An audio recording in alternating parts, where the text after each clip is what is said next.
Bonjour à tous, on se retrouve aujourd'hui pour la présentation du jeu Influence Party Cards, qui est un serious game que vous pouvez employer durant vos animations, vos formations, pour initier une phase d'atelier. C'est un jeu qui nous est proposé par l'asso Open Serious Games, créé par Vanessa Elbuik, et qui porte notamment sur les compétences de débat et d'argumentation. Alors, quels sont les objectifs de ce jeu? On va en compter 3 dans la catégorie objectifs pédagogiques. La première va être de réussir à apprendre à vos participants à gérer des conflits. Parce qu'en fait, ce jeu va les mettre dans une situation de débat, d'argumentation et de contre-argumentation, où il va y avoir une certaine tension qui va s'installer. Parce que chacun va devoir essayer de casser l'argument de l'autre. Le deuxième objectif de ce jeu va être la détection d'allégeance. Alors, un grand nom pour dire que, durant la partie, vos joueurs vont apprendre à détecter les véritables positions des gens. On a des gens qui sont systématiquement et ouvertement pour, ouvertement contre, et on a des gens qui vont un peu fausser leur prise de position. Et c'est là que la détection d'allégeance rentre en jeu. Et le dernier objectif pédagogique de ce jeu va être, fatalement, dans un jeu de débat, d'étoffer, d'étayer, d'apprendre à argumenter au cours d'un débat, et notamment sur n'importe quel sujet, parce que, vous le verrez en manipulant le jeu, les dilemmes sont quelque peu loufoques. En complément de ces 3 objectifs pédagogiques, on va retrouver 2 objectifs opérationnels ou fonctionnels. Le premier qui va être de permettre à vos joueurs de se rencontrer, de se découvrir. Oui, dans le cadre d'un groupe qui ne se connaît pas, le terme « se rencontrer » a tout son sens. Mais dans le cas d'une équipe qui se connaît déjà, d'un groupe qui se connaît déjà, se découvrir va également avoir du sens.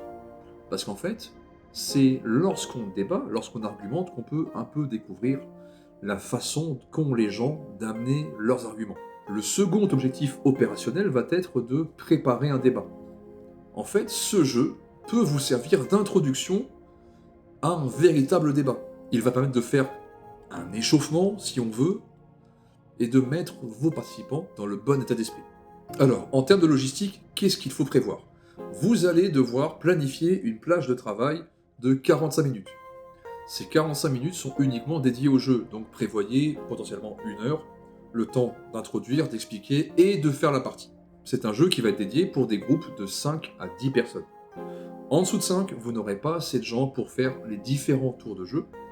Au-delà des 10, ça va être compliqué.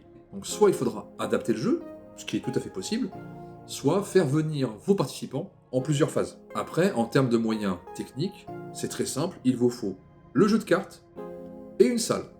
C'est tout. On est face à un jeu qui est très peu gourmand en ressources matérielles. Alors, on a vu les objectifs, on a vu la logistique, mais la question que vous posez maintenant, c'est ok, mais comment est-ce qu'on joue?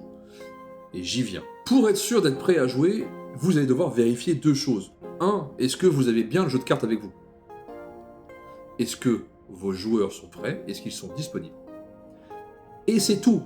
Ça s'arrête là. Je vous l'ai dit, le jeu est très peu gourmand en ressources et il est également très peu gourmand en préparation. Par contre, il va falloir introduire le jeu. Vous pouvez introduire le jeu avec cette phrase. On n'est pas d'accord et on s'aime pas pour ça. C'est un cas qui arrive plus souvent qu'on ne le croit. Et surtout, en utilisant cette phrase-là, ça vous évite de venir mobiliser une phrase que vous auriez pu entendre dans le service ou que le commanditaire vous aurait glissé. Parce que si vous prenez une phrase qui a réellement été prononcée, vous allez directement cibler une personne et potentiellement la mettre déjà en tension. Une fois cette petite phrase mise en avant, vous allez pouvoir poser la question suivante à votre groupe. Et cette question pourra être la question à laquelle on aura répondu en fin de séance, pendant le débrief. La question étant, dans un monde avec autant de diversité d'opinions, d'autant de diversité de sujets, et autant d'ambivalence en termes de position face à tous ces sujets, comment est-ce qu'on peut parvenir à rendre un débat sain? La première étape va être de leur dire qu'il y aura un groupe de joueurs qui va débattre autour d'un sujet et un leader qui, lui, va être tiré au sort et aura pour rôle d'observer la scène et de mener le débat.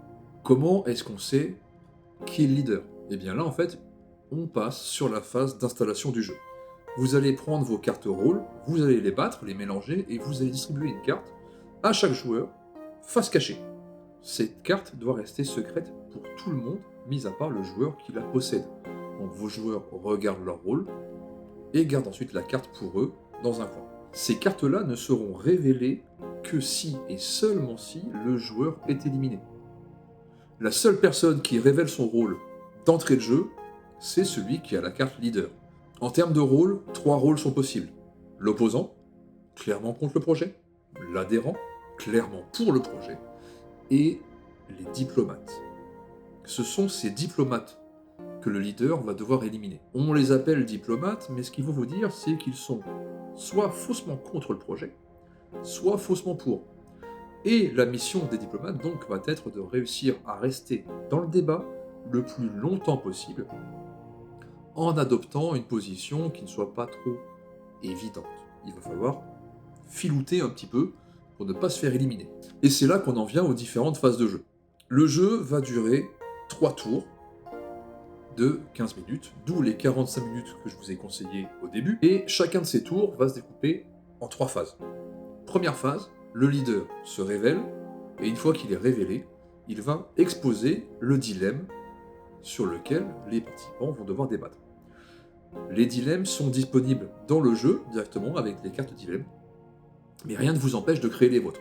Attention, essayez de créer des dilemmes qui ne soient pas directement liés à une situation professionnelle. Essayez de créer des dilemmes un petit peu loufoques, mais attention, il ne faut pas non plus que ce soit des dilemmes utopiques, il faut que les participants puissent prendre position.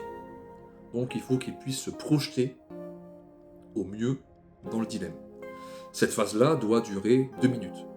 Et c'est là que vous, animateurs, vous allez devoir gérer le temps. La deuxième phase, quant à elle, va durer environ 10 minutes, c'est la phase de débat. Ici, chacun va donner ses arguments pour, contre le projet, et le leader, lui, aura la possibilité d'interroger chacun des participants pour creuser un peu les arguments. N'oublions pas que le leader, lui, a une fonction d'enquêteur. Son but est d'éliminer les intrus. Un petit peu à la manière d'un loup-garou d'ailleurs, car la dernière phase de jeu, qui elle va durer 3 minutes environ, va être la phase où le leader va choisir 2 personnes à éliminer dans l'assemblée. Une fois que ces personnes ont été éliminées, elles rejoignent son clan. Et du coup, lors du second tour, il y aura le leader et les 2 personnes qui ont rejoint son clan qui seront en charge de questionner l'assemblée et d'éliminer à la fin 2 autres joueurs. Alors, 3 tours de jeu, 2 éliminés par manche. À la fin, il reste plus grand monde. Mais du coup, quelles sont les conditions de victoire pour le jeu?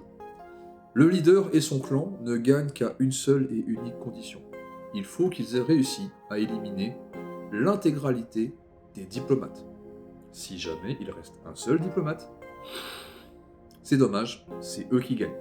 Et donc le jeu s'arrête, dans tous les cas, au bout des 3 tours. La seule façon de terminer le jeu avant les 3 tours, c'est que le leader et son clan aient été très bons et qu'ils aient éliminé les diplomates avant la fin des 3 tours. On est donc face à un jeu qui est relativement facile à animer. Vous, en tant que facilitateur ou animateur, vous allez avoir notamment la gestion du temps. Donc un conseil, laissez votre groupe tranquille au maximum. Prenez du recul, observez ce qui se passe, essayez potentiellement de noter les arguments, les types d'arguments, mais durant le débat, on n'intervient pas. Ce à quoi vous pourriez être amené, par contre, c'est de rappeler un petit peu à vos participants que les arguments avancés ne sont pas contre eux. C'est le jeu qui veut ça. Vous allez chacun devoir interpréter un rôle, et en face de vous, vous n'avez plus votre collègue, mais vous avez le personnage incarné par le collègue. Donc l'argument qui est avancé n'est pas contre nous, il ne faut pas se vexer pendant le débat, c'est un jeu de rôle. Et donc qui dit jeu de rôle dit parfois peut-être exagération des faits.